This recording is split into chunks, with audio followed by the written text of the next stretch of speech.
Hello friends, कैसे आप सब। मैं हूं वाईके सिंह और आप देख रहे हैं the epic patient. Today we will discuss about the tympanic membrane perforation. Tympanic membrane perforation क्या होती है या फिर कान का पर्दा फट जाना क्या होता है, इसके बारे में आज हम पढ़ेंगे। Tympanic membrane perforation, commonly known as a rupture और perforated ear drum, can lead to temporary hearing loss. Tympanic membrane perforation क्या होता है कि जो हमारी मिडिल एयर होता है, इसके अंदर हमारी टिम्पैनिक मेम्ब्रेन होती है, वो प्रेजेंट होती है।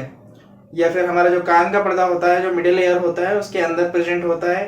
इस मिडिल एयर में टिम्पैनिक मेम्ब्रेन के ऊपर प्रेशर पड़ता है तो क्या होगा कि हमारी जो टिम्पैनिक मेम्ब्रेन है वो फट जाएगी, हमारा जो कान का पर्दा है वो रप्चर हो जाएगा। जो एनाटॉमिकल एस्पेक्ट्स के थ्रू हम देखेंगे टिम्पैनिक मेम्ब्रेन परफोरेशन। ये हमारा एयर होता है, ये एक्सटर्नल ईयर है और ये मिडिल ईयर है। मिडिल ईयर के अंदर क्या होता है कि हमारी टिम्पैनिक मेम्ब्रेन होती है, जैसे मैं दिखा रहा हूँ। इसको बड़ा करके जैसे इसमें दिखाएंगे टिम्पैनिक मेम्ब्रेन, जो ये नॉर्मल है। टिम्पैनिक मेम्ब्रेन परफोरेशन तीन टाइप का होता है। फर्स्ट आएगा marginal tympanic membrane perforation. Marginal tympanic membrane perforation में क्या होता है, टिम्पैनिक मेम्ब्रेन होती है जो उसकी मार्जिन, इसके ऊपर ही होता है कि परफोरेशन हो जाता है या फिर रप्चर हो जाती है। और सेकंड वाला जो टाइप होता है उसमें क्या होता है कि सेंट्रल होता है, सेंट्रल पार्ट, वहां से इसमें परफोरेशन होना स्टार्ट हो जाता है। और तीसरा है एटिक परफोरेशन। देन हम देखेंगे कि क्या इसकी इटियोलॉजी है, क्या रिस्क फैक्टर है टिम्पैनिक मेम्ब्रेन परफोरेशन के। सो देन इसमें इटियोलॉजी के अंदर फर्स्ट आएगा इन्फेक्शन। इन्फेक्शन के अंदर जैसे कि हमारे कान का जो इन्फेक्शन होता है मिडिल ईयर का, एग्जाम्पल आएगा ओटाइटिस मीडिया। ओटाइटिस मीडिया किस वजह से हो जाता है कि जैसे ग्रुप है बीटा हेमोलाइटिक इन्फेक्शन, इनकी वजह से क्या होता है कि हमारे कान का पर्दा जो रप्चर हो जाएगा। नेक्स्ट आएगा ट्रोमा। ट्रोमा एग्जाम्पल के तौर पे हम देखें जैसे स्कल ट्रोमा, स्कल का ट्रोमा या हेड ट्रोमा, जिस वजह से कि अगर सिर में चोट लगेगी किसी को भी, तो सिर में चोट लगेगी तो कान का पर्दा फटने का चांस भी इसमें इंक्रीज होता है। देन देखेंगे हम लाउड साउंड। लाउड साउंड की वजह से भी या फिर नॉइस की वजह से, कोई प्रेशर के कारण हमारा जो टिम्पैनिक मेम्ब्रेन होता है, जो कान का पर्दा होता है, वो फट जाता है। नेक्स्ट आएगा इंसर्शन ऑफ द ऑब्जेक्ट। सिरोमन होता है, इसको निकालने के लिए कुछ लोग ऐसे होते हैं गाड़ी चलाते रहते हैं और कुछ भी कान के अंदर डाल देते हैं, जिस वजह से क्या होगा कि हमारा कान का पर्दा इसमें रप्चर होने का चांस इंक्रीज हो जाते हैं। नेक्स्ट आएगा history of year surgery. Previous में कोई हिस्ट्री हो, जैसे कि कान की कोई सर्जरी हुई हो, कॉम्प्लिकेशन होता है कि टिम्पैनिक मेम्ब्रेन परफोरेशन हो जाए। देन अब हम देखेंगे टिम्पैनिक मेम्ब्रेन परफोरेशन की पैथोफिजियोलॉजी। इन्फेक्शन और ट्रोमा। इन्फेक्शन और trauma increase pressure in the middle ear.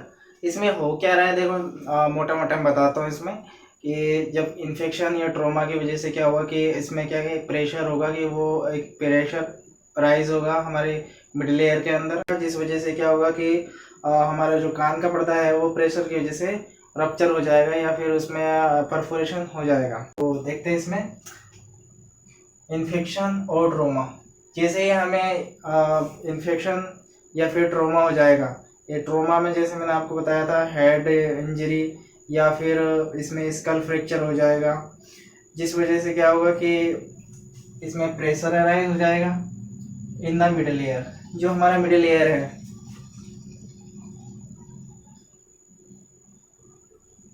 इसके अंदर क्या है कि प्रेशर अराइज हो जाएगा।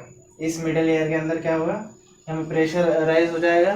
तो क्या होगा कि प्रेशर जैसे इसमें build up and pushes against the ear drum, जैसे ये एयर ड्रम है इसके अगेंस्ट पुश करेगा, तो एयर ड्रम को पुश करने की कोशिश करेगा, तो क्या होगा कि उसमें दोनों के बीच में एक फ्रिक्शन होगा। और फिर उसके बाद क्या होगा कि व्हेन प्रेशर फर्दर अराइज, जब भी प्रेशर इसमें फिर से फर्दर अराइज होगा तो उसमें क्या होगा कि फिर क्या है कि हमारा जो एयर ड्रम होता है वो परफोरेट हो जाता है। सिंपल सी पैथोफिजियोलॉजी है, इसमें ज़्यादा कुछ दिमाग लगाने का है नहीं।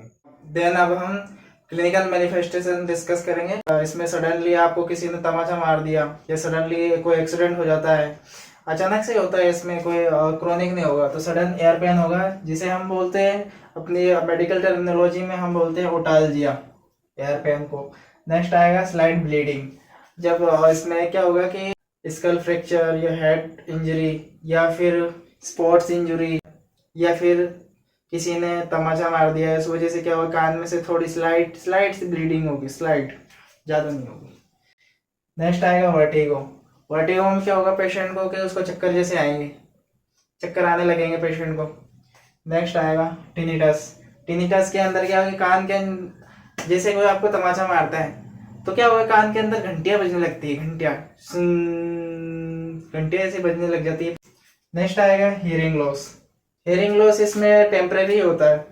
जब भी हियरिंग लॉस होगा पेशेंट को तो टेम्परेरी होगा, और उसमें क्या होता है कि हमें ध्यान रखना होता है कान के अंदर कोई इन्फेक्शन डेवलप ना हो, उसके लिए एंटीबायोटिक वगैरह कुछ देते हैं। नेक्स्ट आएगा itching with in the year.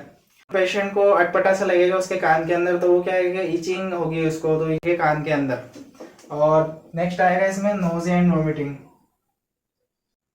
Then अब हम इसमें डायग्नोस्टिक इवैल्यूएशंस देखेंगे। डायग्नोस्टिक इवैल्यूएशंस के अंदर क्या क्या करते हैं जिससे कि पता चलता है कि पेशेंट को टिम्पैनिक मेम्ब्रेन परफोरेशन है या नहीं है। फर्स्टली इसमें हम देखेंगे हिस्ट्री कलेक्शन। पेशेंट से हम हिस्ट्री लेंगे जिसमें पता चलेगा कि कान के अंदर कोई फॉरेन बॉडी तो इंसर्ट नहीं की गई है, कोई कान के अंदर फॉरेन बॉडी है क्या, या फिर उसके फ्रैक्चर हुआ है क्या, या फिर कोई हेड ट्रॉमा हुआ है, ऐसे हम उससे पेशेंट से हिस्ट्री लेंगे।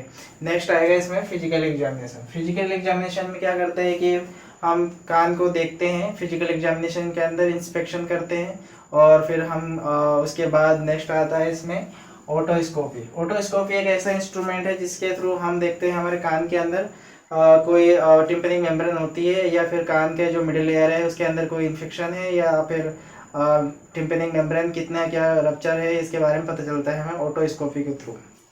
ऑडियोमेट्री एक ऐसा टेस्ट है जिसके अंदर हम हेयरिंग टेस्ट करते हैं, जिससे पता चलता है कि पेशेंट को सुनाई दे रहा है नहीं दे रहा। और नेक्स्ट आता है लास्ट, इसमें क्या है, टिम्पैनोमेट्री। टिम्पैनोमेट्री के अंदर क्या होता है कि to assess the tympanic membrane perforation. इससे क्या होता है कि पेशेंट के जो टिम्पैनिक मेम्ब्रेन है, एयर ड्रम होता है, जो पर्दा होता है कान का, टिम्पैनिक मेम्ब्रेन को हम पता कर सकते हैं कि ये परफोरेटेड है या नहीं। टिम्पैनोमेट्री के थ्रू हम पता कर सकते हैं इसमें।